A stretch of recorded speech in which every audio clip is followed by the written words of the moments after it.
So I wanted to talk about some confusion that I saw, kind of, I mean, not necessarily everybody, but a very common bit of confusion from the week 2 quiz that have to do with two separate but also related concepts, which is the information we're being presented on the periodic table versus the information in an atomic symbol, and then the atomic mass versus the atomic number. And those are kind of separate, but they're also related. So let's start with this first one and see if we can get through both of them. So let's choose like a square on the periodic table. Right here we've got, I'm going to choose nickel. So Ni, that's its element symbol. And then we have on my particular periodic table that I'm looking at, we have these two numbers. We have a 58.69 here. And let's also then talk about an atomic symbol for nickel. So an atomic symbol might look like this.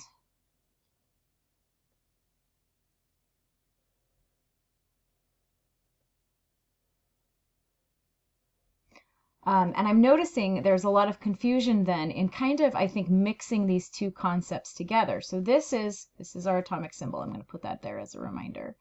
This is our atomic symbol, and this is information from the periodic table. So this is our periodic table information. So let's talk about the similarities and differences. Obviously, we can see both of them have the element symbol. And then we have some similarities in the numbers, but they're not identical, and they are conveying they can be conveying slightly different information. So let's start with the 28. Okay, so the 28 right here is the atomic number of nickel. So that means its number of protons, right? And that can be like anywhere on a periodic table. Different periodic tables are going to put things in slightly different places. You can always tell, though, what number is representing the atomic number, because first of all, an atomic number cannot have decimals, because you can't, no matter what isotope of nickel we're talking about, every single nickel atom in the universe has the exact same number of protons. So the atomic number is always a whole number, and it's unique to that element. It's like the personality of it. Personality equals proton number. Like it's essentially determining which element it is.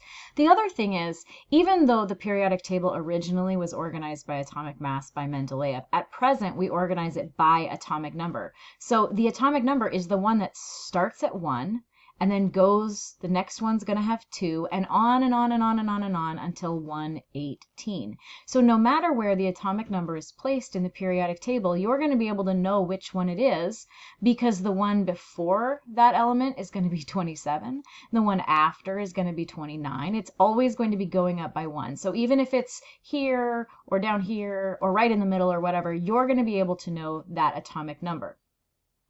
Now, here, you'll notice the atomic number is placed here on the bottom of the atomic symbol, but it is still the atomic number, right? Now, this is actually how we do atomic symbols by convention. The atomic number is placed below this other number. So that's where it's going to go. If you're making an atomic symbol, you might have remembered from like the book or other videos, they'll be like X, and then it's like A, or maybe this is A. I don't know. We'll do A and B, but I think it might be now X and Y or something like that. And then you have this, something like that. There's a Z in there somewhere. But essentially, whatever this bottom number is always going to be. So this is by convention. So on the quiz, when it was talking about creating or interpreting an atomic symbol, you need to use the periodic table. But even though the periodic table might put that in a different place, this is by convention, the atomic symbol is on the bottom. The other thing is you can figure out, if you weren't sure, you don't remember which one is the atomic number within your atomic symbol, you go back to the periodic table and use those previous steps to go, oh, yep, 28 is the atomic number, so that one's the atomic number. So atomic number goes on the bottom for atomic symbols, and that's by convention. Whereas periodic tables can put the atomic number kind of in any old place. All right, so what about this other number? let's switch to a different color. So we have this number here, and then this number there. And you'll notice they aren't identical. This one has a decimal, and this one is a whole number, and they're also just not even the same number. And they are different numbers. The number on the periodic table that has this, that is usually in decimal form, depends a little on the periodic table. This is what we would call the atomic mass. The atomic mass. And it's essentially the average atomic mass of all of the different isotopes of nickel that might exist in the universe, taking into account the relative abundance. So it's weighted so that the ones that are most common get a heftier chunk of that average. So the average atomic mass. There is no such thing as 7/10 of a neutron or a proton. So the fact that it's a decimal is why that's why. It's because it's this average. This number here is the mass number. So essentially, it's the mass of this particular isotope of nickel. So nickel comes in various forms. Every single one of them has this 28 protons. That does not vary. If it has 28 protons, it's nickel. But it can have different number of neutrons.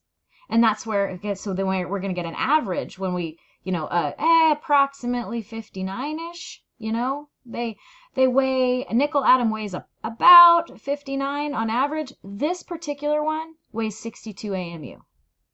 It's the exact mass. We don't call it the atomic mass, we call it the mass number. And it's defined as the sum of the protons plus the neutrons. But really, it's just the mass of this particular nickel. Now, since protons and neutrons each have a mass of 1 AMU, counting them and weighing them end up being the exact same. So here's a weird little fun fact. Skittles have a mass of about 1 gram, like 1.006 or something like that. So if I gave you a pile of Skittles and you put it on the scale and you found out that it weighed 50.01 grams, you've actually also counted the Skittles because each of them has a mass of about 1. So the weighing and counting ends up being the same. And that's what we see with protons and neutrons in this mass number. Since each of these has a mass of 1 AMU, pretty much, if the nickel weighs 62 AMU, an AMU is just like grams, just much smaller.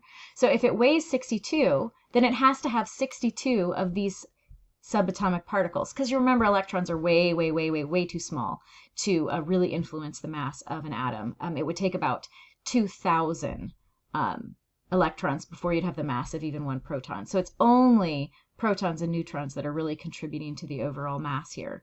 And so that's how then you can figure out the number of neutrons. The number of neutrons would be 62 minus 28 because 62 is the sum of those two numbers. So the periodic table and the atomic symbol of an element give somewhat similar information, but not necessarily identical. If we were trying to figure out the number of neutrons for a very particular isotope of nickel, we would need not this number from the periodic table, we would need the mass number. And we might see that through an atomic symbol, or we might see it, sometimes it will say things like, nickel 62. And so it's giving us, it leaves off this information, so we'd have to look that up off the periodic table. But this is another way to express isotopes. So again, that would be the mass number is 62. And we would go to the periodic table and see that it has 28 protons, and we could determine the number of neutrons from there. So atomic mass, the average of all the different isotopes, is that number that we see on the periodic table. The atomic symbol of a particular isotope puts the mass number on the top and the atomic number on the bottom. The atomic number on the periodic table can be anywhere the publisher of the periodic table decided to put it. There's no convention there necessarily. We can also express atomic isotope information this way, where we have the element, symbol, or name written out, and then we list the mass number of it, because that tells us how heavy that particular one is. And again, the reason how heavy it is important, besides just like helping us define isotopes, atoms of the same kind, atoms of the same kind of element, so they have the same number of protons, but they vary in their mass, heavier or lighter, which could only be due to having more or less neutrons than each other. So that's the information that's being conveyed there, but it's also important because it is counting by weighing. So I hope that helps clarify the difference between atomic mass and mass number. Sorry, there's two M's there. Whoops. And then also the information you're getting on the periodic table versus the information you're getting within an atomic symbol.